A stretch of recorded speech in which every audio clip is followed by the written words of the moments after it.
नमस्कार, आप देख रहे हैं पंच न्यूज एनसीआर और मैं हूं आपके साथ मानवी ठाकुर। शुरुआत करते हैं आज की खास खबरों से। अधिक अपडेट्स के लिए बने रहिए पंच न्यूज एनसीआर के साथ।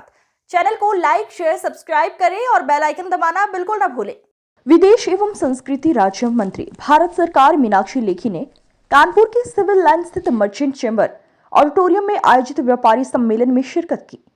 इस दौरान उन्होंने मीडिया से बातचीत करते हुए जमकर विपक्ष पर कटाक्ष करते हुए कहा कि वोटिंग प्रतिशत कम होना भाजपा की जीत सुनिश्चित कर रहा है। उत्तर प्रदेश में 80 और देश में 400 सीटों से भाजपा पार होगी। उन्होंने कहा कि जेल में बैठे केजरीवाल के भ्रष्टाचार और दारू घोटाले ने भी माता बहनों के मंगलसूत्र उतरवाए। राहुल, प्रियंका और अखिलेश के यूपी से लड़ने पर बोली, लड़ने का मतलब जीतना नहीं होता। अखिलेश का कन्नौज से सुपड़ा साफ होगा। मैम, ये जो मंगलसूत्र पर पूरा चुनाव होने जा रहा है, प्रियंका जी कह रहे हैं उनकी माता जी ने अपना मंगलसूत्र कुर्बान किया, उनकी दादी ने सोना देश के लिए गिरवी रख दिया था। क्या कहना चाहते हैं? देखिए, देश का सोना गिरवी रखने की क्यों नौबत आई, जरा उसका भी हिसाब दे दें। कॉमनवेल्थ गेम से लेके 2G घोटाले से लेकर जीजा जी के घोटाले तक का हिसाब भी पता चल जाए तो पता चले कि प्रियंका जी के मंगलसूत्र की कीमत देश को क्यों चुकानी पड़ी।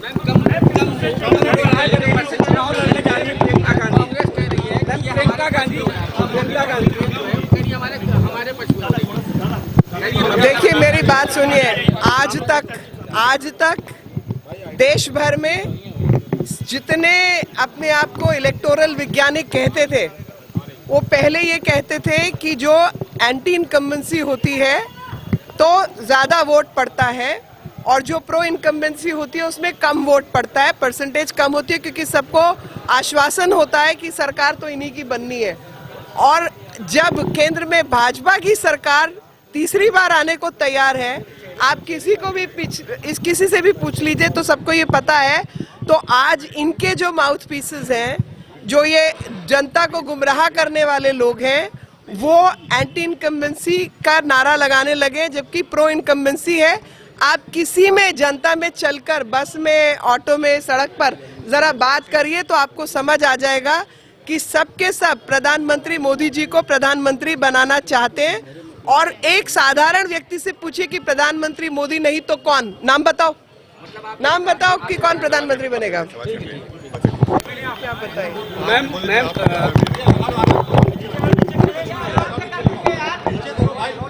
चुनावी समय है, राहुल गांधी अयोध्या दर्शन करने जा रहे हैं, क्या कहना चाहते हैं? देखिए, मुझे याद आता है कि इनकी बहन ने एक बार कहा था कि ये चुनावी मेंढक है जो बारिश आने पर टर्राते हैं। तो चुनाव के समय पर ये चुनावी हिंदू हैं, आगे पीछे राम के अस्तित्व पर प्रश्न उठाते हैं, लेकिन चुनाव आने पर इनको अयोध्या भी याद आती है, जो कि आप सबके सामने वो क्या कहते हैं, प्रत्यक्ष को प्रमाण क्या, तो प्रत्यक्ष है और आपके सामने दिख रहा है कि किस प्रकार की हरकतें ये लगातार करते हैं कि भगवान राम के अस्तित्व को नकारने वाले लोग भगवान राम की शरण में जाने को तैयार हैं, सिर्फ और सिर्फ चुनाव के लिए। अगर इनका मन ही बदल जाता और ये वाकई हिंदू आस्था और सनातनी आस्थाओं से जुड़ गए होते तो शायद देश इतनी बदहाली में नहीं होता। वही प्रियंका गांधी कहती हैं कि मेरी माँ का मंगलसूत्र कुर्बान हुआ और उनकी दादी ने इस देश के लिए सोना गिरवी रख दिया था। क्या कहना चाहते हैं? पूरी चुनाव मंगलसूत्र आ गया है। देखिए,